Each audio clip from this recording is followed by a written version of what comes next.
नमस्कार आप सभी को। मैं आकृति रावत आपका पहाड़ी एग्रीकल्चर में स्वागत करती हूँ। तो आज का हमारा टॉपिक है माइग्रेशन।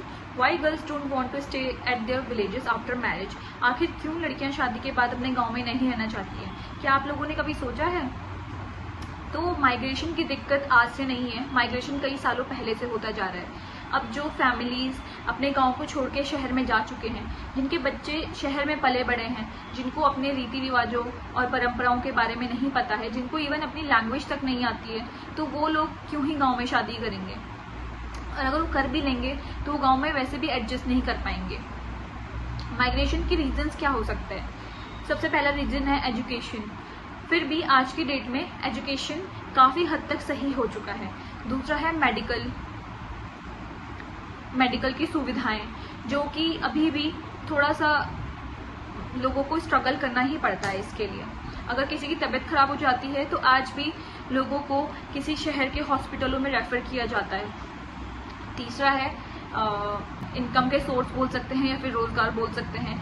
आज भी पहाड़ में रोजगार के अवसर बिल्कुल ना के बराबर ही हैं। हम मानते हैं कि पहाड़ का जीवन थोड़ा कठिन है, यहाँ बहुत कठिन कार्य करने पड़ते हैं, जैसे कि घास काट के लेके आना, लकड़ियां काट के लेके आना, खेतों में काम करना, नल जिसे एक वाटर सोर्स बोलते हैं, हमारे यहाँ उसे पंदेरा बोलते हैं, वहां से पानी लेके आना। जबकि आज की डेट में हर किसी के घर में नल लग चुके हैं।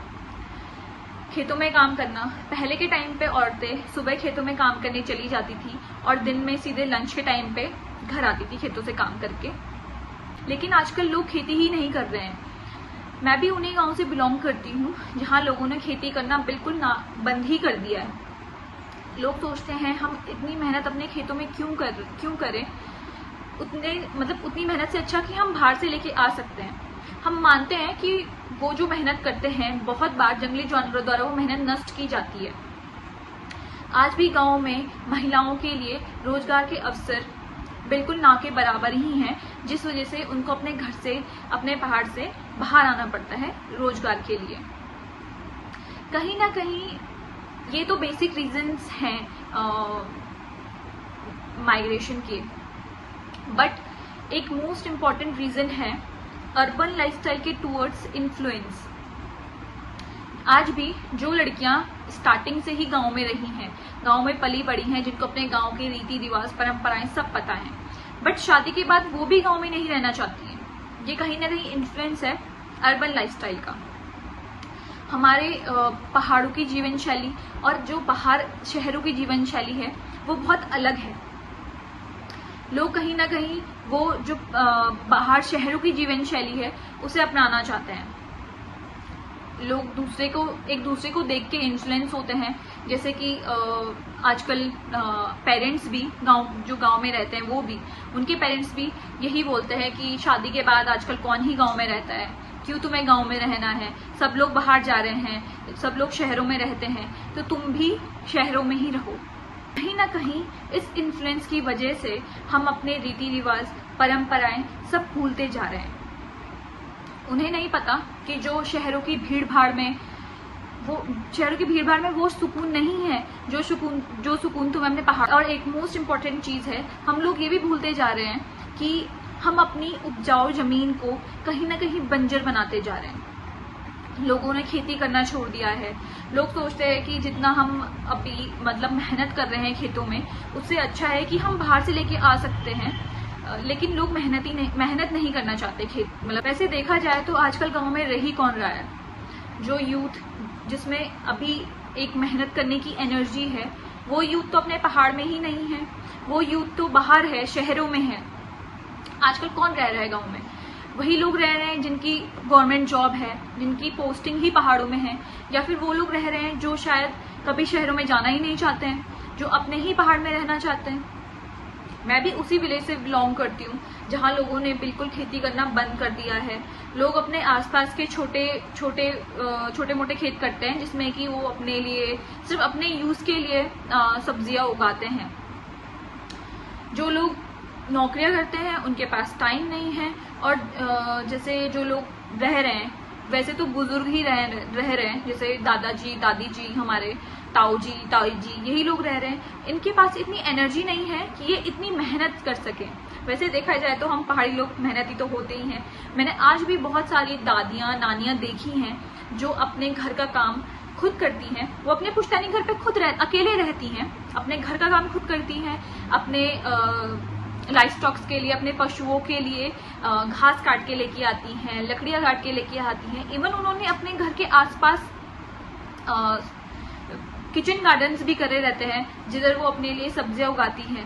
लेकिन वो भी ये सब कब तक ही करेंगी? जो चीजें आज की डेट में एक यूथ को करनी चाहिए वो दादियां कर रही हैं, कब तक ही करेंगी? एक टाइम ऐसा आएगा जब वो भी ये सब करना बंद कर देंगी, जब उनके अंदर इतनी एनर्जी ही नहीं रहेगी। वो लोग भी अपने पुश्तैनी घर को छोड़ के शहरों में अपने बहू बेटों के साथ रहने के लिए कहीं ना कहीं वो भी चली जाएंगी। ना कहीं ये जो बाहर लड़कियों का आफ्टर शादी माइग्रेशन जो है, उसमें फैमिली का भी बहुत बड़ा हाथ है, हमारे बड़ों का बहुत बड़ा हाथ है। लोग यही बोलते हैं, पेरेंट्स यही बोलते हैं कि शादी के बाद आजकल कौन ही गांव में रह रहा है, तुम्हें क्यों गांव में रहना है, तुम भी शहर में जाओ, तुम भी शहर में ही शादी करो। कहीं ना कहीं इसका बहुत बड़ा मतलब हमारे पेरेंट्स का या फिर जो हमारे बड़े बुजुर्ग हैं उनका बहुत बड़ा हाथ है। अंत में मैं ये बोलना चाहूंगी, कहीं भी रहो लेकिन अपने बच्चों को या फिर अपने से छोटों को जो कभी पहाड़ नहीं गए हैं, जिन्होंने कभी पहाड़ नहीं देखा है, उनको वहाँ के रीति रिवाज, वहाँ की लैंग्वेज, वहाँ की परंपराएं वो सब सिखाओ। चाहे वो कहीं भी रहें, उनको ये होना चाहिए कि हाँ, इस घर के अलावा हमारे पास एक और घर है जो कि पहाड़ों में है। उनके अंदर वो फीलिंग होनी चाहिए कि हम पहाड़ी हैं, हम पहाड़ से बिलोंग करते हैं। और अगर माइग्रेशन की ये प्रॉब्लम यहीं पे थोड़ी कम नहीं हुई या फिर रुकी नहीं, तो ऐसे ही धीरे धीरे हमारे पहाड़ वाले घर या फिर हमारे पहाड़ खाली होते जाएंगे और एक दिन ये कोस्ट विलेजेस में कन्वर्ट हो जाएंगे। और मैं साथ ही साथ ये भी बोलना चाहूँगी कि जो सुकून और शांति अपने पहाड़ में है, वो सुकून और शांति कभी भी आपको शहर की भीड़ भाड़ में नहीं मिल सकती। तो अंत में मैं ये बोलना चाहूँगी कि कहीं ना कहीं इस वीडियो के थ्रू आपको कुछ ना कुछ अच्छा सीखने को ही मिलेगा। और साथ ही साथ में आप अगर जो बड़े हैं वो अपने घर के छोटे बच्चों को हिंदी इंग्लिश तो चलो ठीक है, बट अपनी पहाड़ी लैंग्वेज हो, चाहे गढ़वाली हो चाहे कुमाऊनी हो, वो ज़रूर और ज़रूर सिखाएं। उनको पता होना चाहिए कि वो कहाँ से बिलोंग करते हैं।